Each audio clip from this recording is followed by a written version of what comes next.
নমস্কার বন্ধু, সবাইকে স্বাগত আমার। একটি সোনার মুদ্রা নিন, সেটা জলে ফেলে দিন, তারপর তুলে নিন, সেটা মাটিতে ফেলে দিন, আবার তুলে নিন, কাদায় ফেলে দিন, আবার তুলে নিয়ে হাতুড়ি দিয়ে তার উপর প্রহার করুন। তারপরেও সেই সোনার মুদ্রার মূল্য সেটাই থাকে যা আগে ছিল, তাই না? এটা হলো উদাহরণ সংসারের সেই প্রত্যেকটা জীবের জন্য, প্রত্যেকটা মানুষের জন্য। কখনো কখনো জীবনে সাফল্যের বদলে আমরা বিফলতা পাই। যতটা আশা করেছিলাম ততটা শ্রেষ্ঠ কর্ম করতে পারি না। কখনো বা আমরা ভুল করে ফেলি, কখনো আমরা অনুচিত কর্ম করে ফেলি, কখনো সংসার আমাদের বুঝতে পারে না। তার পরিণামস্বরূপ এই সংসার আমাদের নিন্দা করে, আমাদের উপেক্ষা করে, আমাদের বিষয়ে কটু কথা বলে, কখনো সামনাসামনি বা কখনো পেছনে। সংসার এমন একটা আচরণ করে যেন আমাদের সাথে কথা বলাটাই একটা বিশাল অপরাধ।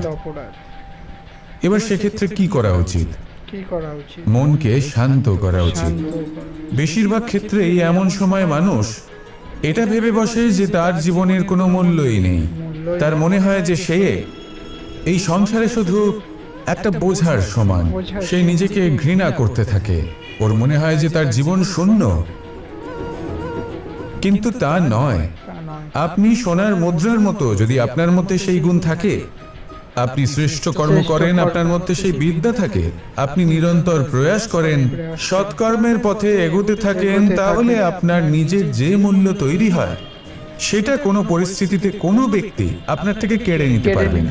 শুধু নিজে ভেঙে পড়বেন না। এটা ভাবুন, যে সম্মান আপনি হারিয়েছেন সেটা আপনি কিভাবে ফিরে পেতে পারেন, তার জন্য কি করতে হবে।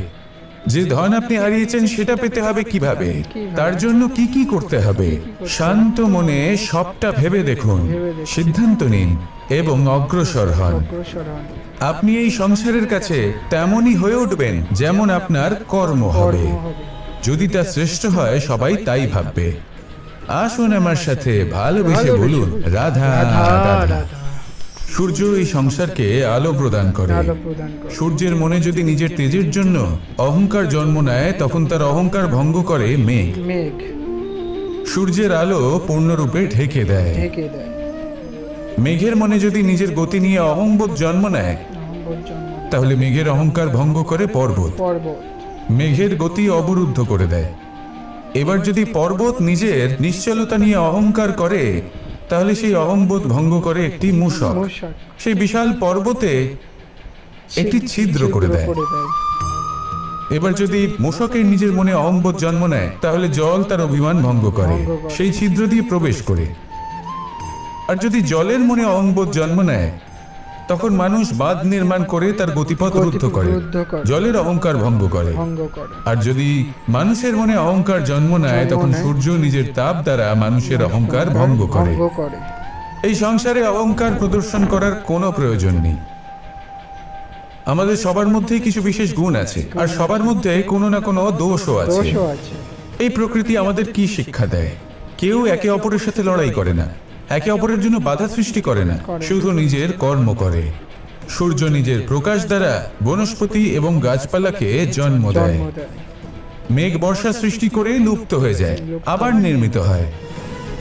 পর্বতের সেই নিশ্চলতা সেই বর্ষাকে একটা দিশা প্রদান করে, আর তারপরে তা ধারা হয়ে প্রবাহিত হয়ে যায়। এইসব কি? এইসব একটা সম্পর্ক, একটা চক্রের মতো। সবাই একসাথে নিজের কর্ম করে, তাই এই চক্র আবর্তিত হয়। এটা আমাদেরও করতে হবে। একসাথে মিলে কাজ করতে হবে। কারোর জন্য বাধা হয়ে উঠলে হবে না, কাউকে ছোট মনে করলে হবে না। এটাই করতে থাকুন। সবাই মিলেমিশে কর্ম করুন। প্রকৃতি আমাদের এই শিক্ষাই দেয়। আসুন আমার সাথে ভালোবেসে বলুন, রাধা রাধা। এই সংসার বলে যে কৃষ্ণ হলো মহাযোগী। কেউ বলে যে কৃষ্ণ হলো সাংখ্যযোগের প্রবর্তক, কেউ বলে ভক্তি যোগের, কেউ বলে জ্ঞান যোগের, কেউ কেউ এটা মনে করেন যে অষ্টাঙ্গ যোগের প্রভু হলাম আমি। কিন্তু এই যোগ আসলে কি? যোগ বিষয়টাকে বোঝা খুব একটা কঠিন নয়, কিন্তু সেই যোগকে নিজের যাপনের অংশ করে তোলা হলো অত্যন্ত কঠিন। আর তার জন্য প্রয়োজন অভ্যাস। যোগ শব্দটার অর্থ হলো যুক্ত করা, যুক্ত করা। আর এটা আমি ছোটবেলায় শিখেছিলাম। শিখেছি। যখন আমার মাখন খেতে ইচ্ছে করত আর মা মাখনের সেই হাঁড়িটা ওপরে টাঙিয়ে রাখতেন, তখন আমরা ভাবতাম যে অত দূরে পৌঁছবো কি করে। তখন আমরা যোগের বিষয়ে জানতে পারলাম, আর তখন জানতে পারলাম যে সব থেকে গুরুত্বপূর্ণ যোগ আসলে কি? সহযোগিতা, সহযোগিতা, সাহায্য। আমরা সব সখারা একসাথে জড়ো হতাম, একে অপরের পিঠের উপর উঠে দাঁড়াতাম, আর তারপর আমরা ওই মাখনের হাড়ির কাছে পৌঁছতে পারতাম, আর তারপর আমরা সবাই মিলে সেই মাখন ভাগ করে খেতাম। সহযোগিতা, এটা অত্যন্ত গুরুত্বপূর্ণ। পাণ্ডবরাও মহাভারতে এটাই করেছিলেন। ওনাদের সাথেও কেউ ছিল না, একে অপরকে সাহায্য করে ওনারা অনেক বীরদের একত্রিত করেছিলেন। তারপর অবশেষে মহাভারতের এই মহাযুদ্ধে ওনারা জয়লাভ করেছিলেন। রামায়ণে রাম এবং লক্ষ্মণের সাথে কেউ ছিল না। সহযোগিতার মাধ্যমে ওনারা ভাল্লুক আর বানর সেনাকে একত্রিত করেছিলেন, আর এই সংসারের সব থেকে প্রবল রাক্ষস রাবণকে বধ করেছিলেন। মনে রাখবেন, একসাথে মিলে যদি আপনারা কর্ম করতে শেখেন, তাহলে এই সংসারে এমন কিছুই নেই যেটা আপনি অর্জন করতে পারবেন না। আসুন আমার সাথে ভালোবেসে বলুন রাধা রাধা। এই সংসারে প্রত্যেকটা জিনিসের নিজস্ব একটা বিশেষত্ব আছে, আর তার বিশেষত্বর জন্যই তাকে বিশেষ গুরুত্ব দেওয়া হয়। যদি কথা বলি অস্ত্রের, যেমন তরোয়াল, তরোয়াল নির্মাণ করা হয়েছে রক্ষার জন্য। কত তাড়াতাড়ি সে সামনে উপস্থিত শত্রুকে নিধন করতে পারে। এবার এই তরোয়ালের কোন গুণটা দেখা প্রয়োজন? সেটার ধার। সেই বস্তুটি নয় যার মধ্যে এই তরোয়াল রাখা হয়। সেইভাবেই যদি আমি কথা বলি বানের, তাহলে এটা প্রয়োজনীয় নয় যে সেই বান কতটা তীক্ষ্ণ, কতটা বলশালী। এটা দেখা প্রয়োজন যে তার আকারটা কেমন। সে কি বাতাস ভেদ করে নিজের লক্ষ্যে পৌঁছতে পারবে?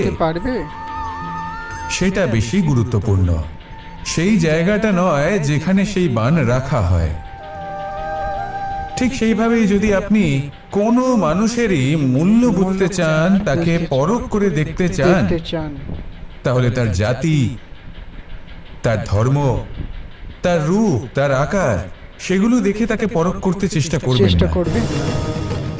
তাকে পরখ এই সব কিছুর ভিত্তিতে করবেন না।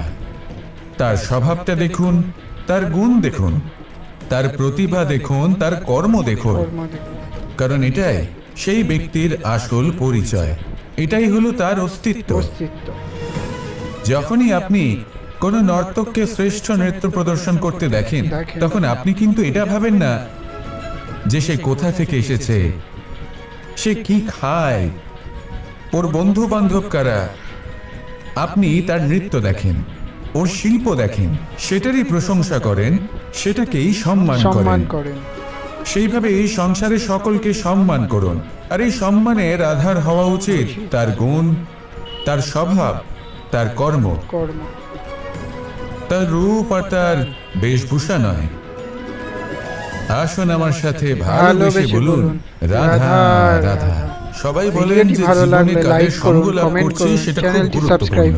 কমেন্টে জয় শ্রীকৃষ্ণ লিখতে ভুলবেন না। এক ঝুড়ি ফলের মধ্যে যদি একটা পচা ফল আপনি রেখে দেন, তাহলে আস্তে আস্তে সমস্ত ফল পচে যায়। সেই জন্য কথায় আছে যে কুসঙ্গ থেকে দূরে থাকো। কিন্তু কি করা যায়? এই সংসার খুবই ছোট। যেখানে আমরা কাজ করি, যেখানে আমরা থাকি, যে পথে আমরা আসা যাওয়া করে থাকি, যে পথে আমরা ভ্রমণ করি, সেখানে এমন অনেক সংখ্যক ব্যক্তি থাকেন যাকে দেখে আমরা মনে করি যে এদের থেকে দূরে থাকতে হবে। তখন আমরা কি করতে পারি? তাদের কি আমরা পরিত্যাগ করব? তাহলে এই সংসারে এমন অনেক মানুষ আছেন, তাহলে কি সংসারই পরিত্যাগ করব? না, সেই ফলের মতন হবেন না যারা একটি পচা ফলের উপস্থিতির জন্য নিজেরাও নষ্ট হয়ে যায়। বরং হয়ে উঠুন চন্দন বৃক্ষের মতন, যেটা আসলে সাপেদের বাসস্থান, যেখানে অনেক সংখ্যক অত্যন্ত ভয়ানক বিষধর সাপ থাকে। তারপরেও এই চন্দন সে কিন্তু নিজের শ্রেষ্ঠত্ব হারায় না, হারায় না। এর মূল্য কিন্তু সেই একই থাকে। মনে রাখবেন, এই সংসারে নিজের সঙ্গ বদলানোর পূর্বে নিজেকে বদলান। নিজেকে কিছুটা এমন ভাবে গড়ে তুলুন যে কেউ আসুক না কেন সে যেন আপনাকে বিভ্রান্ত বা দূষিত না করতে পারে। পারে। আসুন আমার সাথে ভালোবেসে ভালোবেসে বলুন, বলুন, রাধা রাধা রাধা। রাধা।